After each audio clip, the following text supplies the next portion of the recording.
రాష్ట్రంలో కొత్త జిల్లాల ఏర్పాటు పూర్తి చేసుకుని 2025 నుంచి 26వ సంవత్సరంలోకి ఆంధ్రప్రదేశ్ రాష్ట్రం లాంఛనంగా అడుగుపెట్టింది. మొత్తం 26 జిల్లాలను 28 జిల్లాలుగా మార్చారు. మార్కాపురం, పోలవరం జిల్లాలు కొత్తగా ఏర్పడ్డాయి.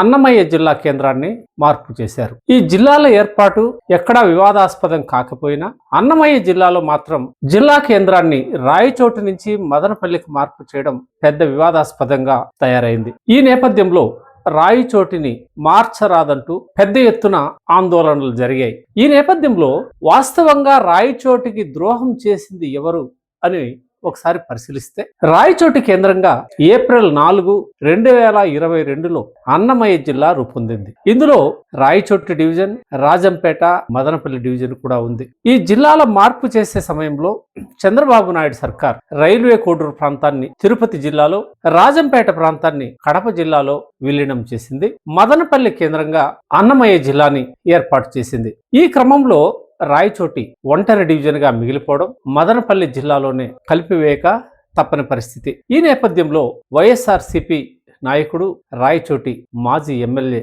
గడికోట శ్రీకాంత్ రెడ్డి పెద్ద ఎత్తున ప్రజలను రెచ్చగొట్టి ఆందోళనలకు దిగారు. చివరకు తాను న్యాయ పోరాటం చేసి విజయం సాధిస్తానని హైకోర్టును కూడా ఆశ్రయించాడు. అయితే జిల్లాల ఏర్పాటు, జిల్లా కేంద్రాల మార్పు అనేది కేవలం పరిపాలనాపరమైన పాలసీ విషయమని ఆయన పిటిషన్ని తిరస్కరించింది.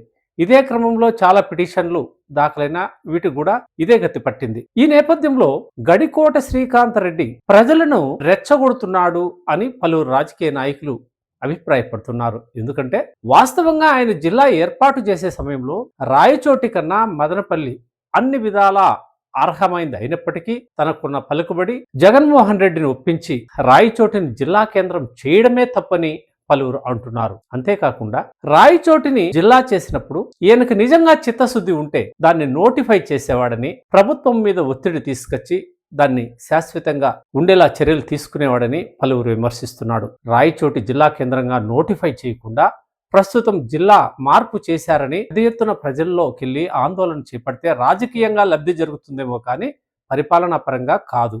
ఎందుకంటే రాయచోటి అనే దానికి గుర్తింపే లేదు, నోటిఫై కాలేదు. కాబట్టే ఏ ప్రాంతానికైనా మార్చే వీలుంది. మదనపల్లి చాలా పెద్దది, భౌగోళికంగా వాతావరణ పరంగా కూడా చాలా అనుకూలమైంది. ఆసియాలోనే అతిపెద్ద రెవెన్యూ డివిజన్ గా బాసిల్లింది. ఈ పరిస్థితుల్లోనే రాయచోటిని కేంద్రంగా చేసుకుని అన్నమయ్య జిల్లాని పునర్వ్యవస్థీకరించారు.